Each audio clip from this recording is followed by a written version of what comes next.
Thank you, Zimbabwe, for tuning into yet another informative edition of your program.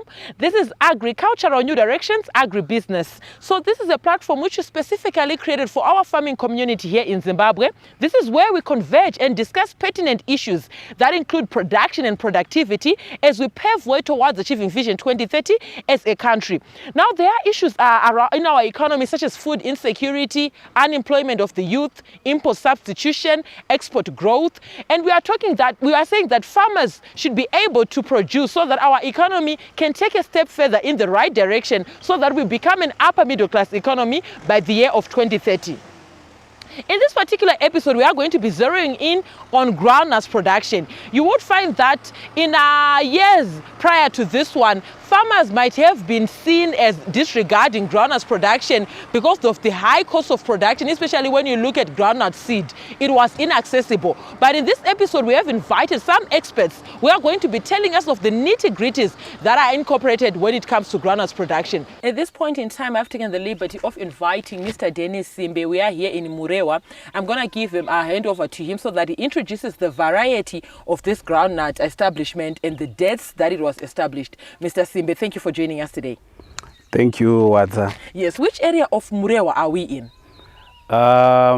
This is Murewa South, and we are at remainder of Greno farm. Okay. Yeah. Yes. Makunde farm, yes. So the variety, I understand that there are various varieties of groundnuts that farmers can take cognizance of and produce. Yes. I would like us, our audience there at home, to understand the variety that has been established here, the hectareage, the planting dates, and basically the requirements of the variety when it comes to planting.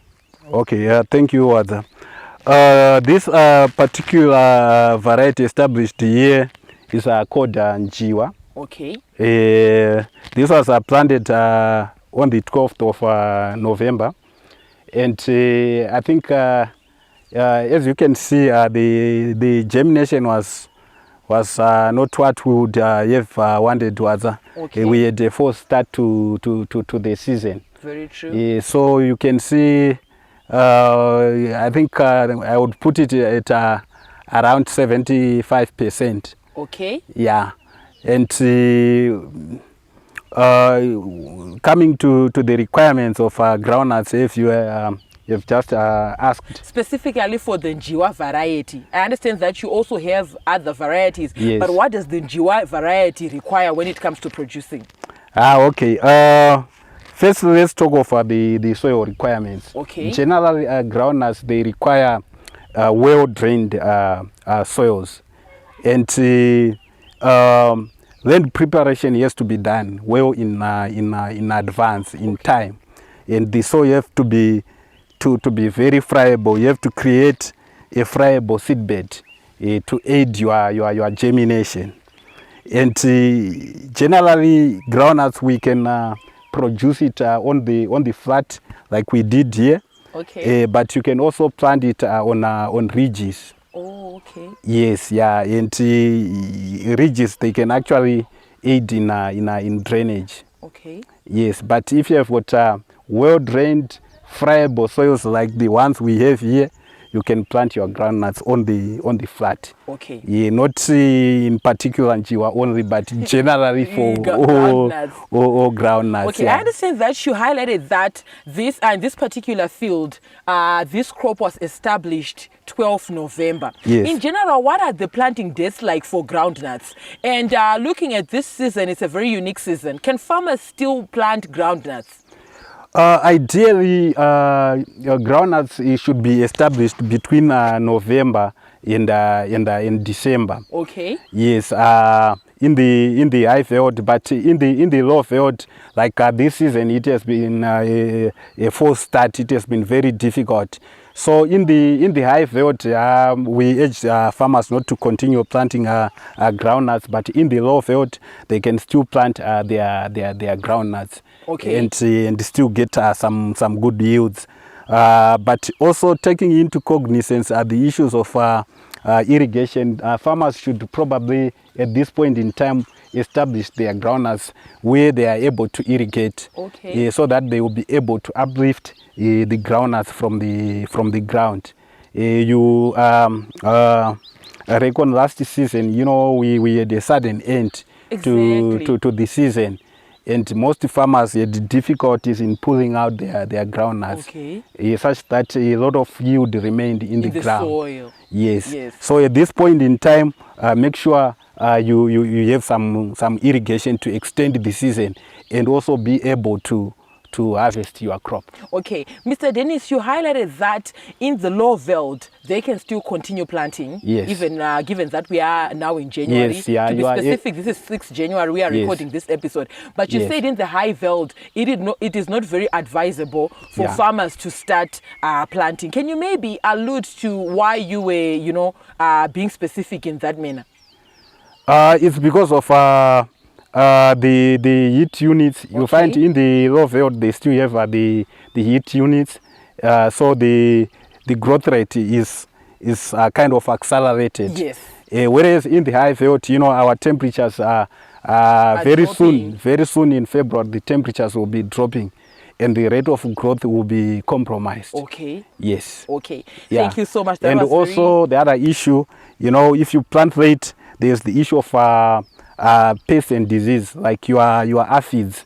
They are more rampant for the late planted crop. Okay. Yes. Can we maybe talk about the fertilizer requirements for groundnuts? I understand that in tobacco, we have our tobacco blends, Yes. we have our ammonium nitrates. When it comes to groundnut production, when you are planting, which fertilizer do you use? In maize, we apply compound D. Yes. And when it comes to top dressing and even the requirements per hectare, the Yes. kgs per hectare. Right. Wadzanai, for groundnuts, we use compound L as the basal fertilizer. Okay. The rate, it depends on your soil analysis results. Okay. But the general recommendation for groundnuts would be 250 to 300 kgs per hectare. Okay. But we recommend farmers to first do Yes, some soil analysis. yes, and then work with the recommendations from those soil results. Okay. And then once you apply your basal, you plant your. The other thing I think farmers would want to know is the spacing Exactly. of the groundnuts. Our spacing is interrow, that is between rows. Yes. We use 45 centimeters. Okay. Right, and then our interrow, we aim to achieve 7 to 10 centimeters. That is when you are end planting. But when you are using a planter, you know, there's precision when you use planters. Very true. Yeah, but when you are using end, aim to space at 7 to 10 centimeters in between plants, and 45 between rows. Okay. And then coming to your top dressing, I think the second part of your question was the top dressing for groundnuts. Yes. For groundnuts, we use gypsum. We don't use your Ammonium nitrate or ammonium calcium nitrate. nitrate. No, we use gypsum. Gypsum. Okay. And for our gypsum, we do what we call split application. Yeah. First application is at first flowering. Okay. That's when you come in with your gypsum. And with the gypsum, it's different with your ammonium nitrate. You know, the placement when you are applying ammonium nitrate, it's on the surface. Okay. On the soil surface beside the plant. But with your gypsum, you apply it over the top. Oh, sort of like broadcasting. Broadcasting on the leaves. Okay. Yes, at first flowering, and then the second application will be at second flowering. Okay. Yes. Thank you so much, Dennis. On that note, viewers, we're going to go on a short commercial break. We'll be right back with this and more in the second segment. Stay tuned.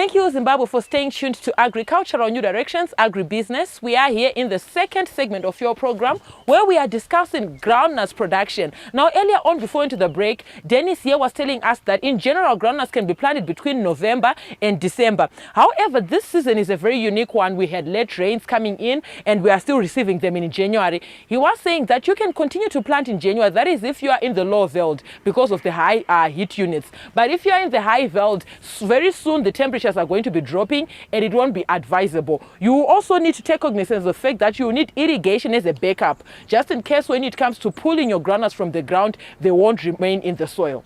Now, viewers, we encourage you to be a part of these conversations. Feel free to get in touch with the producer, Wadzanai Manyore, on 0772-807-506. Alternatively, you can like our Facebook page, Agribusiness with Wadzanai. You can leave your comments and suggestions on our YouTube channel. They are very welcome to us. Our YouTube channel is Agribusiness with Wadzanai. We are also now available on Twitter. And our Twitter handle there is at Agribusiness110. Now we are in the second segment. I am still with Mr. Dennis Simbe. He is going to be taking us further deep into our conversation on how we can produce our groundnuts productively. Remember, agriculture can be taken as a formidable business. At this point in time, Mr. Dennis, we are in the second segment. Welcome back. You're welcome back, Wadza. Thank you. Yes. I want us to talk about, you spoke earlier on in terms of gypsum application as the top dressing. However, if you move around across the country in the various geographical locations of our farmers, some do not even apply gypsum when it comes to top dressing, number one. Secondly, when it comes to basal application, some might not have access to compound L. That is, they use manure from the cattle crows or the residual from the previous season before planting groundnuts. Your sentiments on that and even your word of advice to our farming community in terms of fertilizer application? Many farmers, they do not even use the fertilizers, but it's good when you apply these chemical fertilizers for improvement on your yields. Yes. When you use your compound L as a basal fertilizer, in the absence of compound L, you can still use compound D, your 7-14-7, and achieve fairly good results. Yes. Some farmers, they do not use it probably because of accessibility or affordability, but whenever you can, use it so that your yields are top notch. Okay. As for manure, yes, we recommend our farmers to use manure, but make sure the manure is well decomposed manure. Be it cattle manure, manure from your piggery, it has to be well decomposed. Yes. And the general recommendation for manure would be in the region of up to 10 tons per hectare. Okay. Yeah, so you find it's quite huge. For you to get 10 tons of manure, how many cattle do you need to have? Yeah. Yes. Yeah. So I would like us to talk about the pests and diseases that are a nuisance in general when it comes to groundnuts production and the chemicals that can be applied to control such. And also I would like you to mention the herbicides, be it pre-emergence or post-emergence, that are used in groundnuts production. Thank you very much. I think I can start with the herbicides. Okay. We do have a number of herbicides that we can use. Many of them, it could be a topic for another day. For another day, yes. But it's important for a farmer to keep his crop weed free. Yes. Especially in the first 45 days. So to achieve that, it's better to go the herbicide way than the birds away, It's not cheap. Birds is not cheap. Very true. It is very, very expensive in different senses.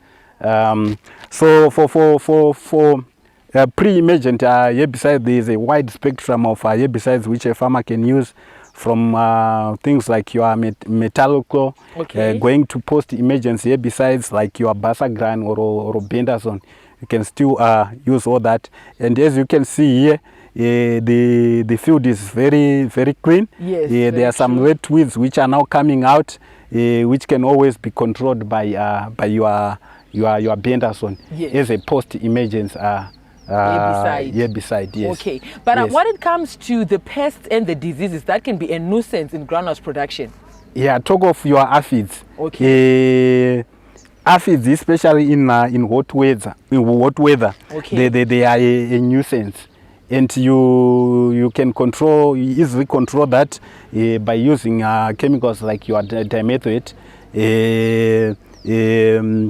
But it's important for a farmer to scout. Very true. Through the field. You know, you can communicate with your crops, and you need to do that. You know, twice a week. Yeah, you go through the field. You scout for aphids. You scout for other insect pests, like when your groundnuts start to podding, there are other pests which might burrow through the pods. Okay. So you need to scout. You don't just come in with your chemical. It could be wasteful. You scout first and see whether it is above what we call economic threshold. Does it warrant to come in with your insecticide? It's different from your herbicides. You know, your herbicides, like the pre-emergence. Yes. You come in with them before the weeds have emerged. Okay. Then the post-emergence, when the weeds are there. Okay. So yeah, so it's important to scout. Yeah. Finally, Dennis, as we round off our segment, in general, the water requirements, would you say groundnuts are a water-loving crop?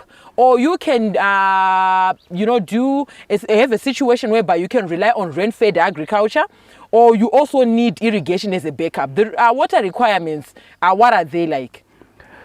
Groundnuts, if you are 100% depending on rain-fed agriculture, we are looking at something in the region of 600 millimeters. Okay. Yeah, it's good to see your crop through, but you find out because of climate change, those amounts are now difficult to get, or probably we get them, but the distribution throughout the season is very poor. Yes. It will probably come all at once.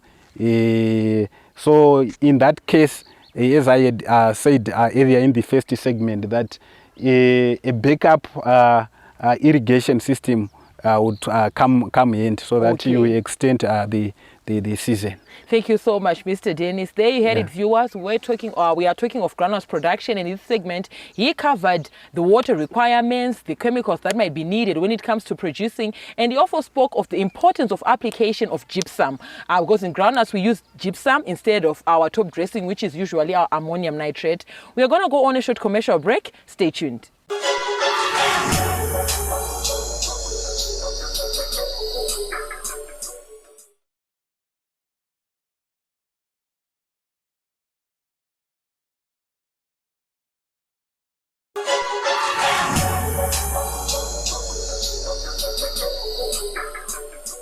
Welcome back, viewers. We are here in the final segment of your program, Agricultural New Directions, Agribusiness. Today we are in Murewa and we are looking at groundnuts production. Now, farmers, I understand that it might be difficult for you to produce groundnuts on your own, but you will need to take advantage of the certain government programs that are being availed to you farmers, and also the opportunity through the various contractors in the industry that are contracting groundnuts. It is also an opportunity that you can take advantage of and make a living out of groundnuts production. We are in the third and final segment. Dennis, welcome back. Thank you, Wadza. Yes, I want us to talk about the yield per hectare. This is kanjiwa katiri makari.